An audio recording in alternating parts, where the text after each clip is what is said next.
Iya, bajunya bisa diceritain. Nih baju bisa zikir Allah Allah Allah katanya. Nanti siapa yang mau bajunya duit lagi. Cuma nyium nyium nyium nyium nyium nyium begini, amplop 50 minimal celup. Cair terus, khair, bekhair, bekhair. Iya, dulu kan karena cair terus. Jadi ini bekhair-bekhairnya ini gacor. Bekhair, bekhair, bekhair. Sekarang karena yang percaya sudah sepi, ya kan, tidak ada ndawir-ndawir lagi, akhirnya ngomong bekhairnya pelan, lirih. Bekhair, bekhair, bekhair. Tidak ada lagi air berkah, sudah tidak ada. Ya, coba itu giginya itu bisa membawakan keberkahan ke apalagi itu apa gigi yang dijantol coba dibikin supaya biar kaya lagi gitu. Biar ya, kalau merintih-merintih begitu terus sedih kita ikut sedih, kita pun manusiawi gitu. Ya, tetap gacor lah. Bekher, bekher, bekher gitu tetap. Kak Masuk, terima kasih Kak Masuk. Iya, lama-lama jembutnya itu dijadiin duit. Kutub-kutub siapa? Kenal enggak? Suruh yakinin kutub. Iya, di zaman sekarang ini suruh meyakini kutubnya siapa? Kita kenal kagak. Suruh yakin, ya. Suruh yakinin kutub. Siapa kutub itu? Suruh meyakini. Iya, males temen. Mending ke orang tua kita sendiri, ya enggak, saudara-saudara? Mending ke ibu kita. Kalau ziarah ya mending ke makam ibu kita, orang tua kita, saudara-saudara kita. Ini udah ke kutub, dibohongin. Jauh-jauh lagi kayak gitu, Pak.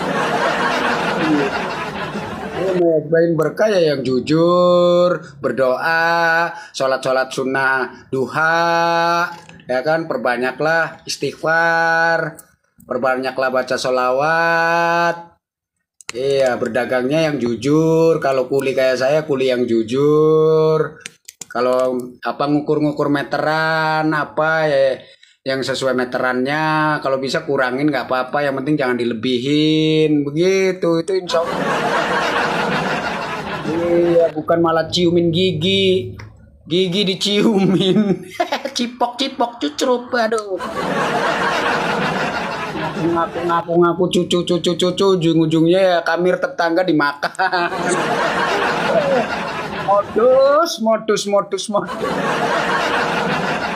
Kebanyakan modus agama buat modus dijual-jual karoma, diumbar karoma bahkan kayak diobral karoma.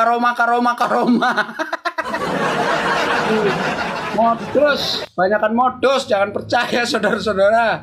Iya, mending ke kiai-kiai kampung kita sendiri aja udah ngaji-ngaji, belajar ngaji udah nggak ada karoma itu. Dobol nyelamatin api neraka apa di kuburan nanti apa kalau kita di makam udah ditanam di kuburan nanti kabibnya itu menolongin katanya.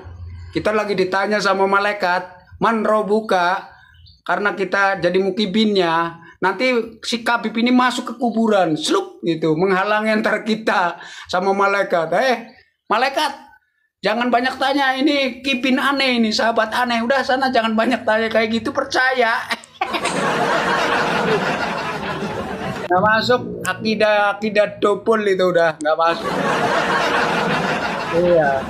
Kalau mau selamat dari kubur ya perbanyaklah menjalankan sunnah-sunnah, tekun kepada perintah-perintah Allah sebisa kita, sholat 5 waktu jangan ditinggalkan, berbuatlah baik. Ini sholatnya aja masih bolong-bolong, ya kan masih suka maksiat.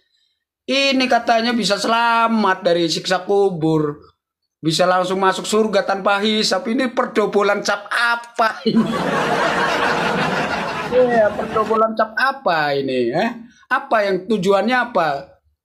Tujuannya cerita-cerita begitu supaya apa? Yaitu tadi, supaya akhirnya kita ini nempel terus sama Khabibnya ini. Nempel biar dikasih keselamatan kelak di akhirat. Yang penting kalau kita punya apa-apa kasih ke Khabibnya terus. Lancar, Bos. Beker. Iya, beker, lancar, cair terus, fulus.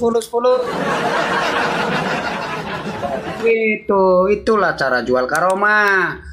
Jual apa aja dijual pokoknya. Jual cucu Nabi, betul. Malu kayak gitu, malu bosku, malu. Kita sebagai umat muslim malu menyaksikan kalian itu penuh dengan perdobolan gitu. Dawir terus gaweanin, dawir terus. Ini mau bangun ini nih buat Nabi jangan main-main. Berapa mau ngeluarin berapa? 10 juta, 20 juta, ayo sini berapa? 100 juta, jangan macem-macem. Buat Nabi nih, buat Nabi Muhammad. Ya Allah ya. Iya, saya sampai bertanya-tanya, kok bisa nggak takut dosa tak kalian itu Iya, nggak takut dosa begitu. Dawir mengatasnamakan Nabi itu nggak takut dosa enggak? Celup air berkah ini. Terus lebih dobolnya lagi begini nih. Dobol bener ini. Asli luar sungguh sangat profesional dobolnya ini. Jadi saking pengen duit dari para jamaahnya, saking pengen hidup enak tanpa kerja, itu suka dobol-dobolin terus. Jadi diceritakan sama jamaahnya, sama mukibinnya, bahwa saya berziarah ke makam Rasulullah. Intinya si datuk ini berziarah ke makam Rasulullah, mendatangi ke makam Rasulullah. Di depannya makam Rasulullah itu langsung disampaikan, ya Rasulullah, saya sudah ada di depanmu, saya ingin mencium tanganmu ya Rasulullah. Ujuk-ujuk tangan Rasulullah itu jebol, dus gitu, nongol gitu saudara-saudara, nongol tangan. Diambilnya, diciumin. Terus ngomong Rasulullahnya itu kepada si kutubnya itu, tuh antum itu harus di Indonesia, tinggal di Indonesia katanya. Antum harus tinggal di Indonesia. Ini wasiat saya, wasiat Rasulullah. Antum ini harus tinggal di Indonesia karena di Indonesia ini banyak keberkahan. Harus tinggal di Indonesia. Oh gitu ya Rasulullah, ya sudah, saya mau tinggal di Indonesia katanya. Iya. Gol. Jadi tujuannya apa? Jadi seolah-olah si Khabib ini datang ke Indonesia itu atas perintah Rasulullah katanya. Intinya begitu. Atas wasiat Rasulullah datang ke Indonesia. Jadi supaya umat itu berbondong-bondong untuk ngepenin si Khabib kini gitu loh. Modus. Iya. Ilmunya tinggi bener, ilmu perdobolannya ini sungguh sangat luar biasa. Ya, ada lagi cerita lagi. Pokoknya intinya gimana caranya supaya tinggal di Indonesia ini mengada-adakan cerita terus. Bahkan ketika berziarah kepada datuknya itu di depan kuburannya itu, jadi datuk ini seniornya gitu, berziarah ini. Khabib ini berziarah kepada datuk. Di makamnya itu langsung bergetar. Terus bergetar, terus ini kuburannya, makamnya itu terbelah jadi dua. Kayak film Dono Kasino, film Suzana Bokir itu. Terbelah jadi dua. Mayatnya ini nongol, saudara-saudara, nongol. Persis kayak di film Suzana ini mayat bangkit dari kubur. Dibilanginnya katanya cium tangan, jadi antara mayat Khabib, mayat datuk sama Khabib ini cium tangan utuh, mayatnya utuh, udah beratus-ratus tahun didatengin Khabib, mayatnya itu bisa nongol lagi, timbul dari makamnya itu kayak di film Suzana Bokir. Bisa terbelah jadi dua, bret, nongol, serakep, Bib, mau ada apa kamu bangunin saya gitu katanya. Iya Beb, iya Kutub, aneh di sini mau sowan Kutub. Oh ya sudah kalau sowan. Yang penting pesan aneh kepada antum, tinggallah di Indonesia gitu. Suruh lagi tinggal di Indonesia teman-teman. Pokoknya selalu tinggal di Indonesia. Tinggallah di Indonesia, jangan kemana-mana. Pokoknya tinggal di Indonesia. Itu banyak keberkahan. Masyarakat Indonesia butuh seorang kabib-kabib seperti antum katanya. Modus. Terus modus. Jangan putus, modus terus. Ada lagi yang ini. Jadi Kabib Irzi katanya, Kabib Irzi namanya kan. Dia pulang ke Kota Tarim. Pulang ke Kota Tarim, baru nyampe di depan rumah lantai, istilah teras rumah, Nabi itu datang. Ditoel dari belakang gini, tepuk-tepuk. Nengok, Assalamualaikum, Bib. Nengok, oh iya Masya Allah ya Rasulullah. Didatangi Rasulullah katanya. Pulang itu didatangi Rasulullah. Langsung, secara langsung, bukan mimpi lagi, langsung. Nggak mau. Itu datang. Ya gimana Rasulullah? Kenapa pulang? Iya ya Rasulullah, aneh di Indonesia ini dibully terus masalahnya.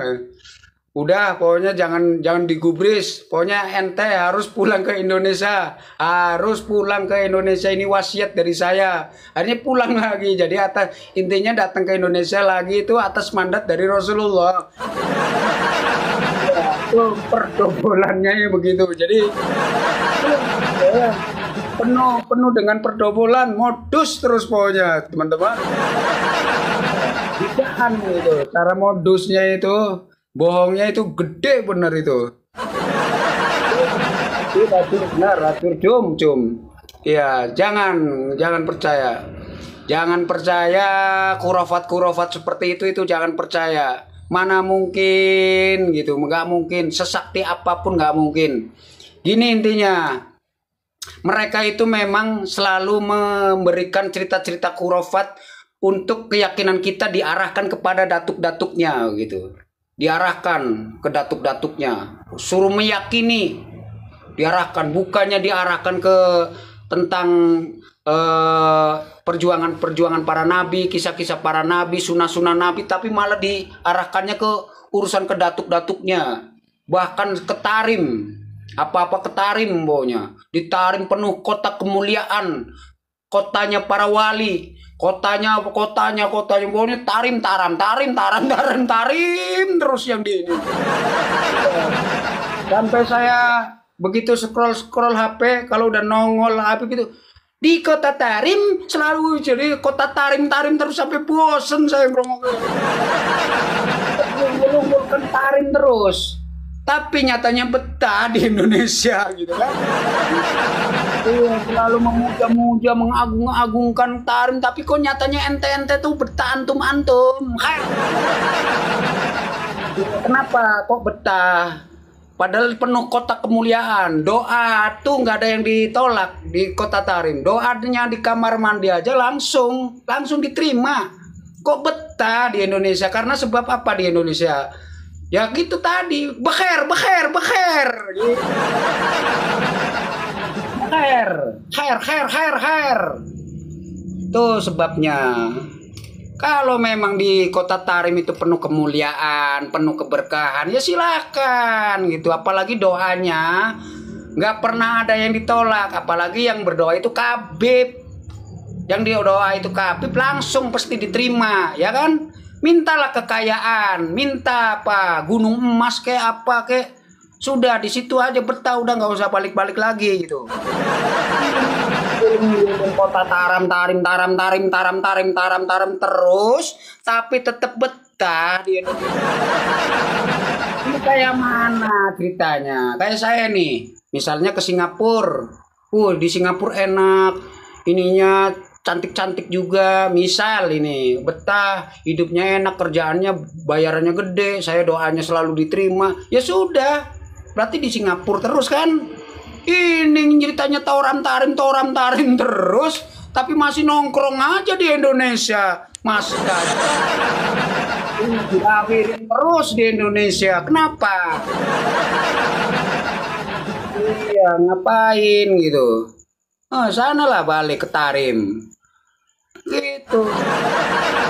Itu tadi karena fulus supaya kita umat nurut. Terus akhirnya saking mulianya kota Tarim, barang siapa yang mau umroh, ini umroh di kota Tarim, diarahkannya terus ke Tarim, kita digiring untuk ke Tarim. Iya, ya kan? Sampai umroh aja suruh ke Tarim. Tarim itu kalau kita pas panas mataharinya bisa di stop, bisa diberhentikan dulu. Gunung-gunungnya penuh dengan keberkahan, penuh dengan mengawus, dobol.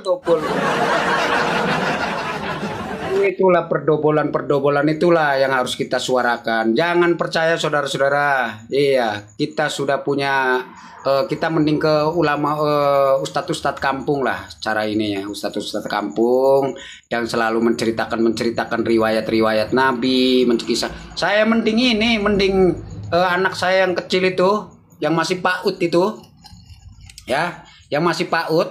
Jadi kalau sore itu kan berangkat ngaji nih, kan nganter saya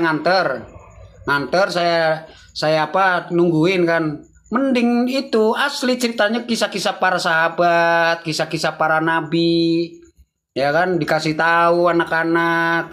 Mending yang begitu. Cerita leluhur siapa, diceritain kutub siapa, diceritain sebenarnya nggak mudeng, tapi disuruh paksa, suruh mencintai, suruh meyakini. Suruh percaya. Kalau nggak percaya, barang siapa tidak percaya akan ditolak sholatnya, tidak diterima sholatnya, walaupun sampai nangis darah tidak diterima sholatnya, diancam-ancam terus. Kita ngaji kajian tapi udah didobol-dobolin, diancam-ancam terus.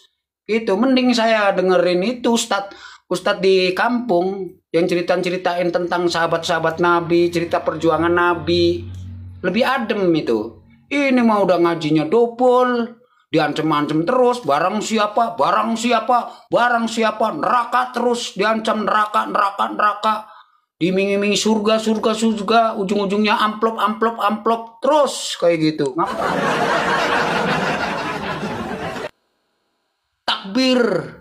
Takbir lagi.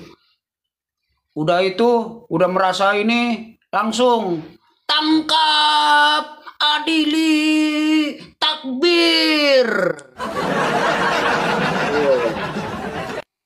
Bisa-bisa sampai stroke gitu, ini. Tetap masih ada. Tangkap, adili, takbir. Terus sampai stroke. Keluar terus, teriak terus sampai stroke. Bisa jadi diimpus, udah stroke diimpus, di rumah sakit masih teriak. Tangkap, takbir terus. Pedot, ini nanti pedot, jangan teriak-teriak terus. Nggak usah teriak-teriak. Mari kita perang. Ngapain perang? Nggak usah, nggak ada perang-perangan. Pedot udah tua, jangan teriak-teriak terus. Stroke nanti.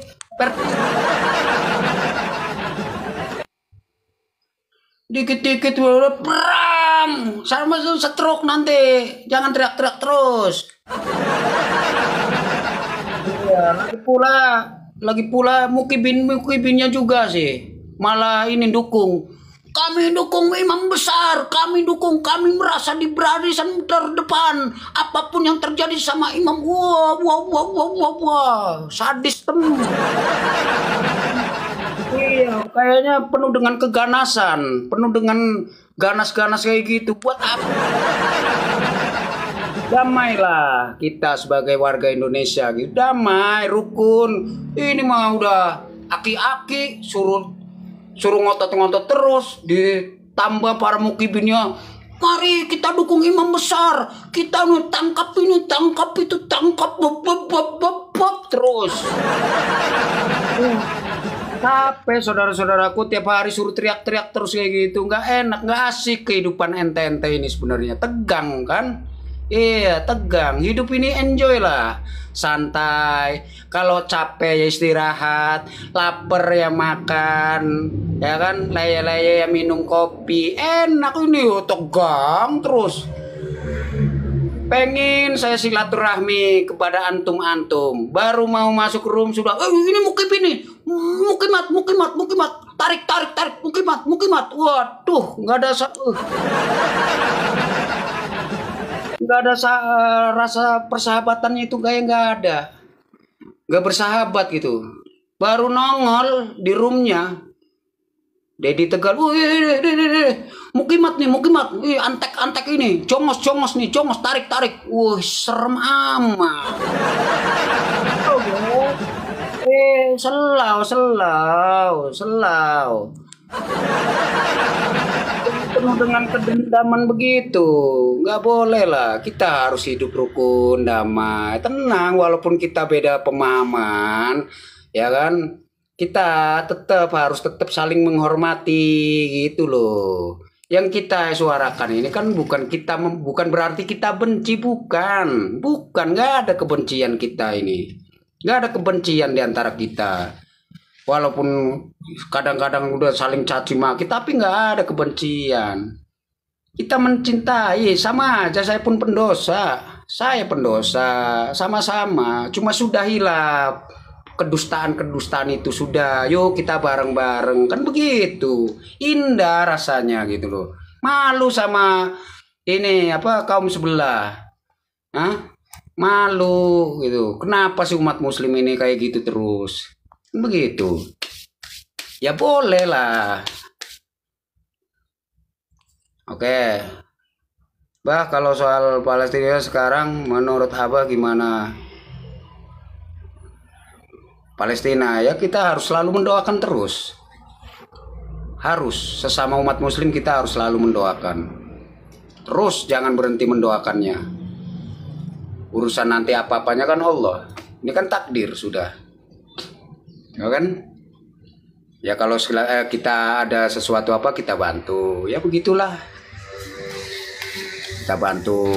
Kan banyak sih orang-orang yang Palestina itu yang live itu kan banyak sekali. Kita masuk roomnya, kasihlah gift gitu. Kita doakan. Selebihnya ya terserah sampean-sampean sih. Kalau versi saya sih begitu. Haja, alhamdulillah sadar betul ya, takbir mana ya WTC. Dedi panas. Iya jangan panas lah. Saya memang ceplas-ceplos orangnya. Mohon maaf lah teman-teman. Saya orangnya ceplas-ceplos. Tapi yang saya ceplas-ceplosin ini memang saya lihat yang panjang-panjangnya dulu kayak gitu juga. Dan ini atas dasar pengalaman saya pribadi. Saya bukan ngarang-ngarang adanya begini. Saya pernah berpengalaman pribadi. Gitu loh. Bahkan waktu itu saya masih usianya kisaran 18 tahun. Bukan 18, sekitar 14, SMP pokoknya. Kalau SMP umur berapa itu? Pokoknya SMP lah. Waktu itu saya mondok di Pemalang, Jawa Tengah, Karangtengah. Itu saya bareng terus itu sama Kabib. Bener saya itu. Sama Kabib itu nurut bener. Karena ya itu alafu ya. Alafu. Panitia terima kasih matur suwun. Alafu.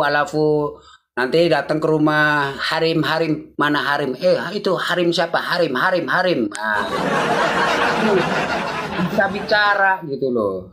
Dikit-dikit Harim. Pokoknya kalau sama Harim ini, tahu kan Harim? Harim itu perempuan. Bahasanya mereka itu Harim itu perempuan. Itu wush. Jangan main-main saudara. Iya.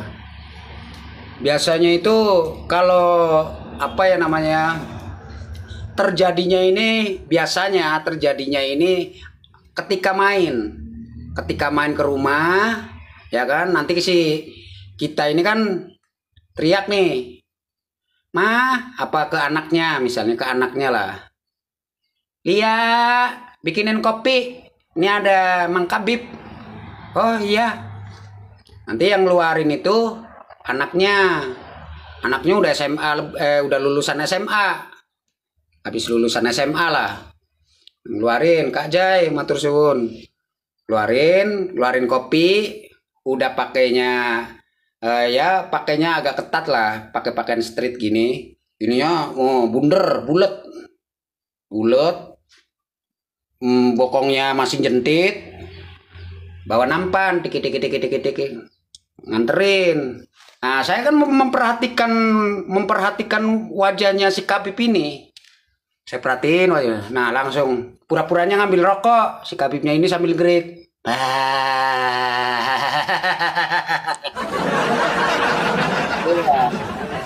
Pokoknya pinter, cerdas, langsung pura-pura ngambil rokok sambil ngelirik.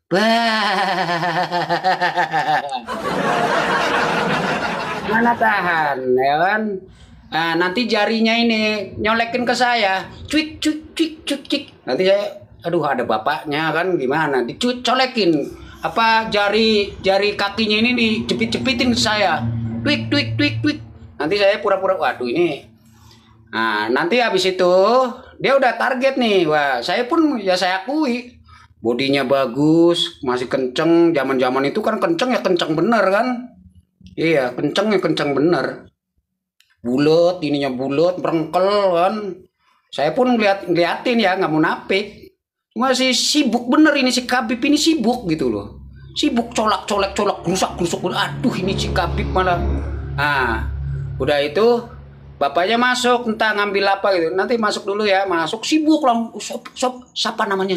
Coba kamu, saya yang suruh ini mediasinya gitu. Saya malah yang suruh. Oh iya, sibuk pokoknya. Cuman zaman dulu kan nggak ada HP kan gitu.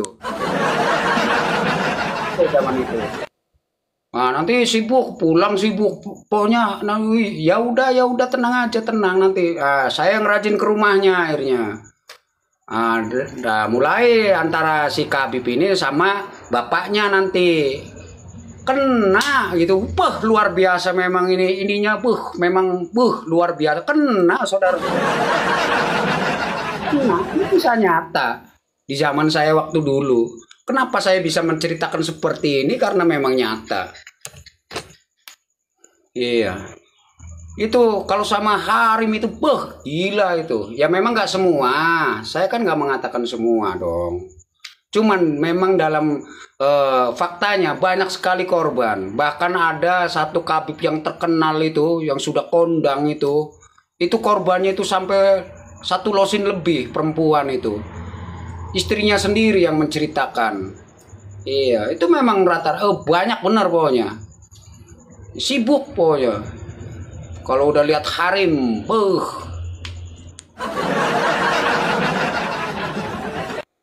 Nah, imam besar, kalau imam besar ya saya ya saudara-saudara lebih tahu lah, ya kan, lebih tahu. Apalagi yang udah viralnya ya kita janganlah. Nanti ujungnya gibah kalau gitu, karena membicarakan personal. Ya gibah. Yang jelas antum udah banyak tahu lah. Iya. Hati-hati, makanya saya hanya bisa menyarankan buat para mukibin jika kedatangan tamu kemuliaannya, tamu kebesarannya, berhati-hatilah. Kalau mau memberikan kopi, ngeluarin kue-kue, mending antum sendiri yang ngeluarin. Iya, ini berdasarkan pengalaman yang saya pernah alami, karena terjadinya itu diawali dari mengirimkan kopi, memberikan kopi gitu. Nanti mata ini langsung tahu sendiri kalau sudah memandang yang bulat-bulat ya kan, mana tahan, matanya bisa kepejam mendem gitu, tapi ininya agak melek dikit gitu, bisaan gitu. Ini kelihatan merem tapi remang-remang, lihatnya pinter gitu. langsung nembak ke arah pusat titiknya gitu. Langsung ke titiknya kena tes gitu. Bulat ya, masih bulat, kenceng berengkel. Mana yang tahan? Nggak tahan.